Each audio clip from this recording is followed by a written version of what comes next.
여러분 안녕하세요. 김현편의 화학 1타 윤기세입니다. 자, 오늘 2025학년도 계명대 약대 편입 일반 전형에 합격한 김민희 학생 모시고 인터뷰를 해볼까 해요. 오늘 김민희 학생이 여러분들이 궁금해하는 여러 가지 부분들을 속 시원하게 다 해결해 줄 겁니다. 김민희 학생, 시청자분들께 인사 부탁드릴게요. 안녕하세요. 김민희입니다. 얘기 나온 김에 본인 소개 좀 부탁드릴게요. 네, 저는 연세대 미래 캠퍼스 생명과학과를 졸업하고 6년차 7급 공무원을 그만두고 편입을 준비하게 되었습니다. 특히 저는 직장 중에 피트 시험에 응시했던 경험이 있습니다. 그렇군요. 자, 그리고 제가 수업 시간에 좀 별명처럼 좀 우스갯소리로 학생한테 왕언니, 왕언니 했었죠. 네. 그죠? 그래서 본인의 나이가 올해 34살이 맞습니까? 네, 맞습니다. 네. 지금 30대 분들, 40대 분들 34살 여학생이 올해 합격을 했습니다. 그래서 나이는 숫자에 불과하다라고 하는 걸 직접 증명을 해주신 김민희 학생. 그래서 오늘 인터뷰에 응해 주셔가지고 너무 고맙습니다. 네. 감사합니다. 자, 본인의 스펙 얘기를 해주시면 편입하는 후배들이 좀 더 도움이 될 것 같아요. 일단 연대미래 생명공학과를 졸업하셨다고 하셨고 졸업학점이 어떻게 됩니까? 95.9입니다. 그러면 95.9. 그리고 공인영어 성적은 얼마 있었어요? 970점이었습니다. 그리고 특별하게 저기 합격하는데 제출한 여러 가지 서류 같은 것들 있나요? 계명대는 서류를 받지 않았었고 자소서를 내는 학교도 시험을 봤었기 때문에 그 학교에는 저의 경력 증명서와 봉사활동 증명서를 제출하였습니다. 봉사활동은 한 몇 시간 정도? 저는 동작구 치매안심센터에서 한 20여 시간 정도 봉사활동을 했었습니다. 20시간? 여러분 20시간만 있어도 합격합니다. 봉사활동 너무 많이 하지 마세요. 막 100시간, 200시간 이렇게 하는 학생들이 있는데 전혀 필요 없다는 걸 여기 몸소 증명을 해주셨어요. 자, 그러면 의대 편입, 그 다음에 약대 편입, 뭐 어떻게 보면 하나로 묶여 있긴 한데 본인이 가장 가고 싶었던 게 약대였었어요. 그래서 그 꿈을 또 이루셨는데 약대 편입을 준비하게 된 계기가 있을까요? 저는 외과적인 수술로 치료를 할 수 없는 환자들의 고통이 눈에 보였고 특히 치매안심센터에서 봉사활동을 하면서 이분들의 고통을 해결해주자 하는 열망이 컸습니다. 제 가족 중에도 치매 환자분이 있으신데 약물로만 치료할 수 있는 환자들을 위해서 연구를 해야겠다 마음을 먹었습니다. 자, 그러면 학생이 계명대를 지금 합격을 했는데, 계명대 약대를 합격했는데, 나머지 학교들도 시험을 많이 보셨잖아요. 그리고 제가 알기로는 지금 경성대하고, 그 다음에 단국대 같은 경우에는 둘 다 약대로 대기본을 받으셨는데, 뭐 다양하게 친 학교들은 되게 많지만, 그래도 합격하신 계명대랑, 그리고 지금 대기를 기다리고 있는 단국대 약대, 그리고 경성대 약대, 학교에 대한 시험 특징 이런 것들을 좀 설명을 해주실 수 있을까요? 네, 설명드리겠습니다. 우선 편입은 학교별로 문제의 범위나 스타일이 굉장히 다른데요. 저는 피트를 한 경험이 있으니까 피트 범위를 기준으로 말씀을 드릴게요.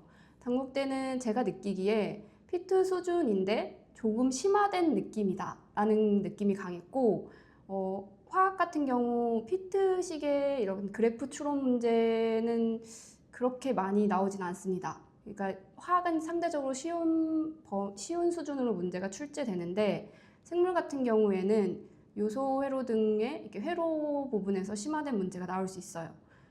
그에 반해 경성대와 계명대 같은 경우에는 문제 난이도는 쉬우나 범위가 너무 넓습니다. 유기화학은 특히나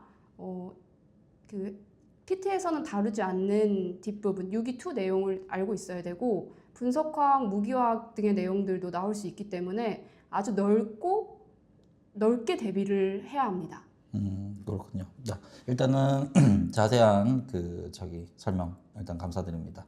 자, 그리고 공인영어를 좀 물어보고 싶은데 공인영어를 맨 처음에 공인영어를 준비해야 되겠다라고 해서 시험을 보셨을 거잖아요. 그럼 첫 시험 성적이 어느 정도였었어요? 저는 피트 준비할 때 가지고 있던 성적이 네. 940이었습니다. 그런데 생각보다 영어가 잘 오르지 않았고 계속 시험을 봐도 970 이상으로는 나오지 않아서 결국 6월 달에 970을 만든 뒤에는 영어 시험을 보지 않고 이론 공부를 하는 데 집중했습니다. 자, 그러면 계명대학대를 합격을 하셨는데 그 계명대학대를 합격할 때 우리가 보통 일반적으로 그 편입 합격 요소가 한 5가지 정도 있잖아요. 전적대랑 그 다음에 학점, 그리고 영어 성적, 그리고 필기고사 성적, 그리고 면접. 요 5가지 중에서 본인이 이걸 잘해서 합격을 했다라고 하는 그게 있을까요? 우선은 지필고사를 잘 본 것 같습니다. 그리고 이에 더해서 면접도 수월하게 봤기 때문에 합격을 한 걸로 생각됩니다. 그렇군요. 네. 자, 그러면 그 면접을 좀 잘 보셨다고 하셨는데 그러면 면접에서 나온 여러 가지 질문들을 짧게나마 얘기를 해주실 수 있나요? 네, 그렇습니다. 이거 한번 켜야 되는데. 아, 또 적어 오셨네. 네, 네, 계명대에는 인성 질문과 지성 질문이 골고루 나왔는데요. 인성 질문에는 친한 친구가 부정을 저질러 높은 학점을 취득했다면 어떻게 할 것인가? 또한 그 다음으로는 요새 결혼을 안 하는 인구가 증가하는데 자신이 결혼을 안 한다면 돌려받지도 못하는 축의금을 내야 하는가? 여기에 대해 어떻게 생각하는지 물어보셨고 그 다음에는 약사가 되면 자신의 인생에서 무엇이 달라질 것 같은가? 이것에 대해 질문하셨고 다음으로 약사에게 가장 중요한 자질은 무엇이라고 생각하는지 물어보셨습니다. 마지막으로 지성 2문제를 물어보셨는데 진화론적 관점에서 세균과 항생제의 관계에 대해 물어보셨고 복제형 논리의 문제점에 대해 물어보셨습니다. 그렇군요. 네.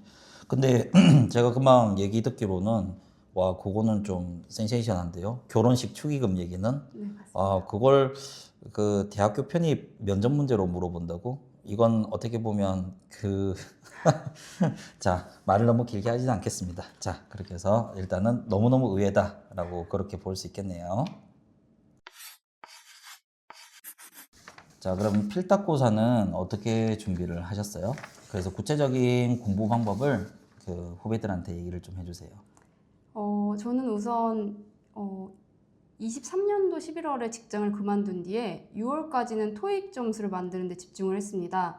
6월 달에 토익 970점을 찍고 나서 7월부터 학원에 다니기 시작했는데요. 제가 전공을 생명과학을 했기 때문에 생명 쪽에는 자신이 있어서 7월 달에 본격적으로 그냥 생물 기출 문제를 듣기 시작했습니다. 그런데 화학과 유기화학 같은 경우 워낙에 자신감도 부족했고 공부를 어떻게 해야 할지 모르겠어서 7월 달에도 계속 방황을 했습니다. 그런데 이제 9월 달에 윤기세 쌤을 알게 되고 윤기세 쌤 강의를 전 강의를 다 수강을 했었습니다. 특히 편입은 피트보다 범위가 엄청 넓어서 이를 따라가기가 힘들었는데 9월 달에 이것을 공부하기 위해서 윤기세 쌤의 고급 화학 책도 같이 공부를 추가적으로 했었습니다. 그리고 또한 9월 달부터 12월 달까지 유기학 강의가 개설되어 있었는데 너무나 다행히도 이 수업을 들을 수 있어서 유기학을 다시 정리하고 시험을 볼 수 있었습니다. 그렇군요.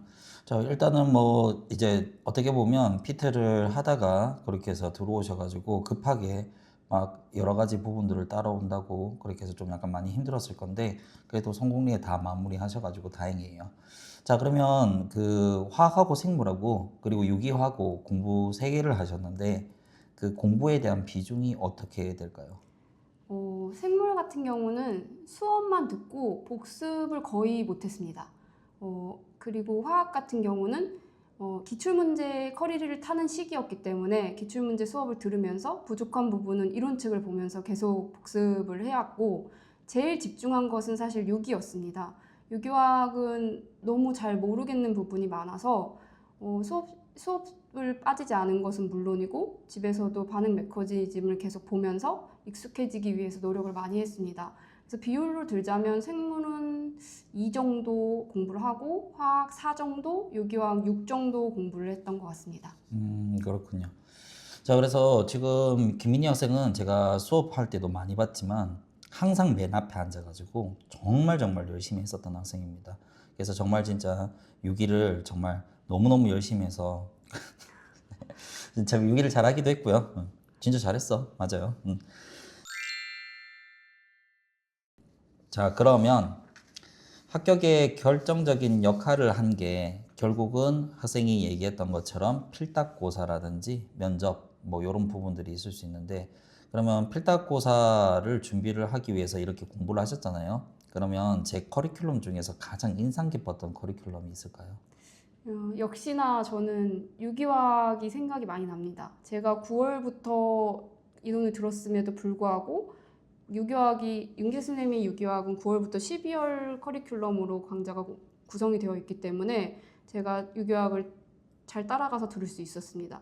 특히 유기화학 같은 경우는 휘발성이 너무 강해서 이 공부를 미리 해놓으면 나중에 가서 반응 메커니즘이 기억이 나지 않는 경우가 많은데, 이걸 집중적으로 하반기에 공부를 하면서 시험 때까지 이 내용을 다 가져갈 수 있었던 것 같습니다.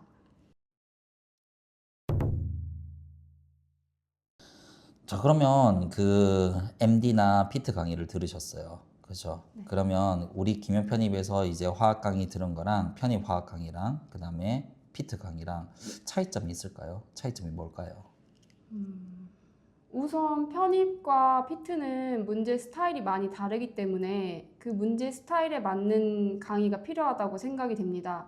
편입은 가장 크게 범위가 너무 넓기 때문에 이 넓은 범위를 신속하고 간결하게 정리를 해서 문제 답을 맞출 수 있는 강의가 구성이 되어야 하는데, 용기세 선생님 강의는 고급화부터 시작해서 유기화까지 이 편입 범위를 다 커버할 수 있는 강의로 구성이 돼 있었고, 이게 가장 큰 매력이고 저를 합격할 수 있게 만든 원인이라고 생각을 합니다. 자, 그러면 그 만약에 편입을 준비하는 학생이 피트나 또는 MD 강의를 듣는 걸 본인은 추천을 해요? 어때요? 물론 공부를 많이 하는 거는 좋은 일일 수도 학생의 성장을 위해서는 좋을 수 있겠지만, 빠른 합격을 위해서는 권장되지 않는다고 생각을 합니다. 피트 문제는 문제가 편입과는 좀 달라요. 결이 다른데, 피트 강의를 듣게 되면 너무 오랜 시간이 걸리지 않을까 우려가 좀 됩니다.